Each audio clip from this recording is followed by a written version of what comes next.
Hey guys, welcome back to the channel. This is Modesty33 here, aka Chris with the C, back at you with another video. If you're new to my channel, you just happen to click on, welcome. I try to put out 1 to 2 videos a week. I do sit down to reviews, reactions, vlogs, so if any of that interests you, make sure you check out the prior videos on my channel, and if you see anything you like before you leave, make sure you subscribe. So you guys, this is take 2 of my review for Wonder Woman 1984, which I just watched on HBO Max yesterday. If you don't know, Wonder Woman 1984 did come out yesterday. It came out in theaters, but we know kind of what the situation is with theaters right now. So yeah, there's not necessarily a lot of accessibility depending on your location and where you are to watch certain films in theaters, even though they are using or utilizing a lot of safety precautions. Still, you know, it is kind of iffy. So if you're one of those people, you're a little bit concerned about going into the theater, you can download Wonder Woman 1984 using HBO Max. That is what I did yesterday. I did add a subscription for HBO Max. It was like $15 that I'll have to pay on my cable bill next month. But with the $15, you don't have to pay anything else to actually watch Wonder Woman 1984 through HBO Max, because I think it is free for the next 30 days. So you don't have to pay like another premium even after getting HBO Max. Plus, you're going to get access to like a lot of other shows and movies to download. So to me, that was well worth $15. If I went and saw it in a theater here, the one that was like closest to me, it would have been about $20 because it's like a dine-in theater, which I don't know what all that entails, but I wasn't willing to pay it. So that's all I know. So yeah, if you want to watch it, you can do HBO Max. And I would highly recommend it. It worked pretty well for me. So with this review, it is going to be a non-spoiler review, and I did want to talk about essentially like the good, the bad, and my overall thoughts about the movie in conclusion. And first of all, I do want to start off with the synopsis. I am going to read the synopsis from Google, which is what I looked at earlier to essentially get some more information about the movie. And I also kind of looked back at the original movie from 2017. I didn't watch it again, but I kind of looked up some information about it just to get a little bit more perspective, because it's been a while since I watched it. So I was a little confused about some of the dates and all of that. So I'll go ahead and read the synopsis and we'll get into talking about this movie. And we'll also again talk a little bit about the first movie and how I feel like it compares. So let's look at the synopsis.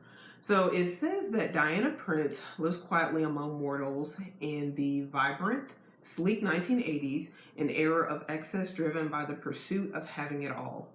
Though she's come into her full powers, she maintains a low profile by curating ancient artifacts and only performing heroic acts incognito. But soon, Diana will have to muster all of her strength, wisdom, and courage as she finds herself squaring off against Maxwell Lord and the Cheetah, a villainess who possesses superhuman strength and agility. So that is the synopsis that's on Google. This movie is directed by Patty Jenkins, who did direct the first movie. I think she did a phenomenal job with the first movie. And so again, we're just going to talk about, you know, some things from this movie that I liked, I didn't like. I do have some notes, and I'm going to try not to look down a lot because I did write a lot of different things down. However, I can pretty much explain it in a nutshell, to be honest, as far as like how I feel about the movie. So let's go ahead and get into the good of the movie. So the best thing to me about the movie, I really like the dynamic between Diana and Barbara when you do see these two characters have a dialogue, and you kind of have already seen a little bit behind the scenes of Diana and what her life is like in 1984. And you've also seen a little bit behind the scenes of Barbara and what her life is like at that time period as well. So you're coming into a conversation with two characters, and you already have some knowledge going into what their lives are like. That each character does not have that knowledge, that same knowledge about one another, which to me is what makes the conversation between the two interesting. Because to me, this is almost like a lot of our interactions today, and it was very well depicted, very relatable, where you may have someone that you're developing a friendship with, whether there's somebody you work with, there's somebody, you know, who's in one of your social circles, and you have a little bit of information about them. You may have seen them before, you may have been, you know, in certain joint activities together, but you don't necessarily know them, but you've already formed an opinion about them by the time you sit at the table with them. And I felt like that was very well depicted here between Diana and Barbara, where Barbara has a certain perspective of Diana. She feels like Diana is just very beautiful. She's a strong woman. She garners a lot of attention. She's smart, elegant. And what you don't see behind the scenes of Diana, though, at this period of time, is Diana is still very much in a like space where she is mourning or grieved over Steve Trevor in the events of the first movie. And I forgot to mention, you guys, this is a non-spoiler review, but it'll probably be in the title of the video, so you'll go ahead and know that beforehand. But still watch at your own risk, because I am going to be discussing some concepts of the movie, but I'm not going to be talking about certain parts or portions. So I did want to put that out there before I, continue forward. But yeah, when you do have this conversation, again, back to the conversation between Barbara and Diana, like what Barbara doesn't see is that Diana is still in a process of grief over the events of the first movie, which took place in 1918 when I looked it up. And this is 1984, so this is a 66-year time period or time jump from the first movie. And Diana is still, you can see, in a space where she hasn't moved on from Steve Trevor in many ways. Like, she has a job, she's working, she's still doing stuff as Wonder Woman. However, she really, like, emotionally has not moved forward, which is like a very sad thing to see. But Barbara, of course, seeing her as a, everyday colleague in work, does not see that, part of that very like prominent part of Diana's personality and why she is the way she is.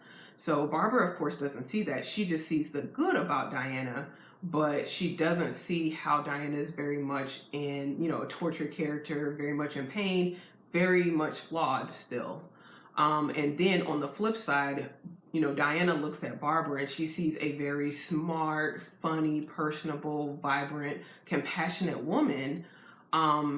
And, she just feels like, Barbara just has good energy and just, can draw a lot of people toward her. But we see from Barbara's standpoint, Barbara is in many ways very overlooked. Her quirkiness isn't appreciated by the people around her. She isn't well noticed. And so what I really liked, again, is that both aspects of these women's personalities, I feel like I could personally relate to, and a lot of people can relate to. And you can even relate to it from the aspect, even with social media and a lot of things that we have access to now, where, you could follow people through Instagram or Facebook or whatever you do.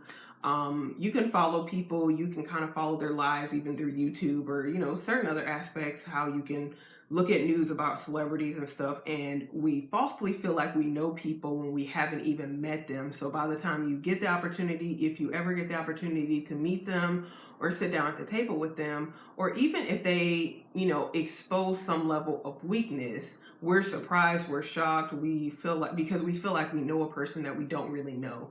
We only know a certain portion or an out or like, it's like we only know the exterior of the person that's being shown to us, but we mistakenly believe that the exterior that we're seeing is actually the person, and it's not. So I feel like this is really done very well on both sides of Diana and Barbara. So that's what to me, that's my favorite part of the movie, to be honest. I really love that. My second favorite portion of the movie is really, you have a depiction here of people who want so many things in life, and you have the depiction of people getting the things that they want through wishing for it. Like, I wish I had this, I wish I had that. And then you have the depiction of people getting the things that they're wishing for, but then you're also seeing the consequences of people getting those things. And I love the way it was depicted in this movie, because again, you see the consequence of when Diana wishes for something, when Barbara wishes for something, and even Maxwell Lord. You see the consequences of all these people, and even other people who come along in the movie who are wishing for certain things, they want certain things, and not realizing that there's a consequence or a sacrifice you have to make in order to have those things, and especially to keep those things. So I felt like that was very well portrayed in the movie. That was my other favorite part, because like, I feel like it relates so much to today's society, again, because, with people humping, grinding, and like pressing, oh, I'm just ambitious, I'm self-made, I'm this, that, and the other. And people who are pressing so hard for success and their definition of success, you don't realize that in order to have it all, so to speak, that there's a sacrifice that is made in exchange for the things that you're trying to achieve and get. And you have to look at the fact that, okay, is what I'm trying to obtain greater than what I'm letting go of in order to maintain it? And so for Diana, it was not. Like, the cost was too much for her, but other people struggled to answer that question for themselves, which I really thought was, just very profound and very thought provoking. Because, a lot of us, we're all humans. We have goals, we have dreams and aspirations, but you have to look at the fact that, okay, is the thing that I want, is the cost too much for me to have it or maintain it? What am I losing in the process? And is the thing that I'm losing, is it actually something that's more important than what I have to gain? Because for Diana, like, even really for Barbara, the things that they lost and were losing, pertain to their identity, it pertained to their humanity, their personalities. So with that, I feel like that's a question inwardly that, it really makes you think, as far as even the things that we're pursuing in life and that we want, is the cost really worth it? And the way, again, it was portrayed in the movie, the things that, the characters were losing, it wasn't necessarily they lost it all at once. It was an even exchange. That was really the trick and deception that was being depicted. Like, you got the thing that you wished for, but the thing that you lost or were losing, you were losing it progressively. You didn't lose it all at once. Otherwise, you may not have even wanted the thing that you gained, even though you thought you wanted it. You may not have even wanted it if you knew that you were going to lose this other thing and you were going to lose it immediately. But the way it was portrayed is that, people were progressively losing something in the process of getting the thing that they wanted. So, and that's very realistic to me. So those were like the two aspects of the movie that I really, really love the most. Let's go ahead and get into the bad. Let's talk about the bad. I feel like I have more bad things than good. But I still like enjoyed watching the movie. But yeah, there were some glaring flaws, I felt like, in the movie. So the first thing was, as far as the villains were concerned, you have Maxwell Lord, you have Barbara as the cheetah. I mean, they were good, they were okay, but and I felt like, as far as Maxwell Lord being the villain, like, he wasn't a villain because of like his power status or anything. Really, it was, in my opinion, like, he was manipulating other people to make these wishes, and then he was taking from them in turn. So that's really what kind of made him a villain. But other than that, like, you kind of, I don't really feel like his villainry was to the level of even like the villains in the first movie, if I could be honest. And even really Cheetah or Barbara, really Barbara didn't have any type of animosity against Diana. Like, they were, again, forming a friendship. Really, with Barbara, she didn't want to lose what she had gained, and she didn't see what she had actually lost. Like, she didn't care about what she lost, even though it was something that was really crucial to her personality and what made her a person. She didn't care because she was so beholden to keeping what she felt like she had, and this, this desire that she really wanted. So yeah, the villains were kind of up in the air for me. That was a negative. And I'm kind of looking down at my notes, you guys. In the same breath, I didn't really, like I said, I didn't look at Barbara as a real villain. Maxwell Lord, I could see where he was a villain, but yeah, it really wasn't. It was hit and miss at times for me. And that's not to say anything about the actors. I think that they did a phenomenal job, but as far as the way the villains were portrayed, it was kind of hit and miss for me. I didn't like the way Steve Trevor came back, and I really can't say more about it because that would have to be like in a spoiler review, but I didn't really like the way he came back and decisions that were made. I didn't mind him being back, but I just didn't like the way in which it was done. So, and then kind of some things that happened afterwards. So, yeah, that's all I'll say about that, though, because again, like I said, it's a non-spoiler review. What else? I felt like Diana was easily the saddest like most, like I felt like she was the saddest character of this story. Like I felt the most bad for Diana. Again, she's still mourning after 66 years, and it looks like she hasn't even really progressed or moved forward in life, like in her life as Diana Prince in 66 years, which is so sad. But you think about it as it relates to Diana being immortal, like, 66 years is probably nothing, but still you see how the world and everything has changed around her, but how she isn't changing. She isn't like really growing. She's not developing. She's not gaining these new experiences. So to me, she's easily the saddest character of this film. Which, I mean, that's not necessarily a bad, but when I think about Wonder Woman, I'm like, I don't know. And what else? I'm just kind of looking. I felt like it was the movie didn't have to be 2.5 hours long. The runtime is 2.5 hours. I felt like all the things that you saw in the trailer of the movie took place in the last hour of the movie. So if the movie was like 1 hour and maybe a half, like hour and a half, like it would have been an action-packed movie. As it stands, like I feel like this movie is more about Diana, and Wonder Woman's kind of thrown in there. Whereas I felt like the first movie had a bit more balance as far as Diana, getting her footing and learning about the world that she's in, and also still be like very strongly having that presence of Wonder Woman. Whereas I don't feel like you really got that in this movie. You have more Diana, and then Wonder Woman is almost like an afterthought. So, yeah, so everything to me you see in the trailers, you don't see it until the last hour of the film. So it's very slow and it drags in certain portions of the film, mainly the first hour and a half. so that was the other thing. What else? Yeah, it was very like cheesy and overly dramatic in certain portions. Like the opening scenes, like after the opening scene with Diana, which some people really liked it. I didn't care for it, to be honest. The opening scene, it didn't really add anything to the movie in my opinion. And then when we get to like our first sighting of Wonder Woman, it was just very cheesy, and it just kind of rubbed me the wrong way. And I'm like, oh, like why did they do this? Like, I didn't really like it, to be honest. Like this whole Wonder Woman segment, and I felt like, yeah, it was overly dramatic in some places, and I guess maybe you could call that cheesy.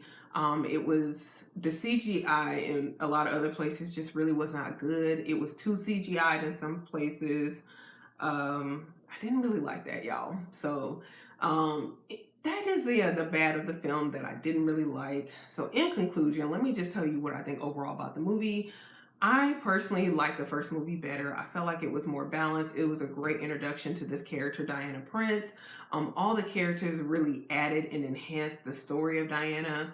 I really love the way she was portrayed in the first movie. This movie, she just seems like more like a very sad, tortured character. I still, again, love the way Gal Gadot portrays her, but I just see a lot of pain and sadness in this particular character. I felt like there really wasn't as much humor in this movie as there was in the first movie, even with Kristen Wiig being, as the character of Barbara or the Cheetah. Like, I guess I would have expected her, as like a comedian to bring more comedy to the role, but I know that really wasn't necessarily her role. But it's like, well, who bring the comedy then? Like, Steve Trevor brought it a little bit, but it wasn't as funny and quirky to me as the first movie, which is what I enjoyed. When you saw the first Wonder Woman, I felt like the quirkiness and the humor was something you didn't see in a lot of DC films, but you see it all the time portrayed in Marvel films. So I really enjoyed that about the first movie, and it seemed like they kind of dropped it here in the second movie, which I would have enjoyed more of that. So I felt like, yeah, this movie was more of a cautionary tale of like, be careful what you wish for kind of deal.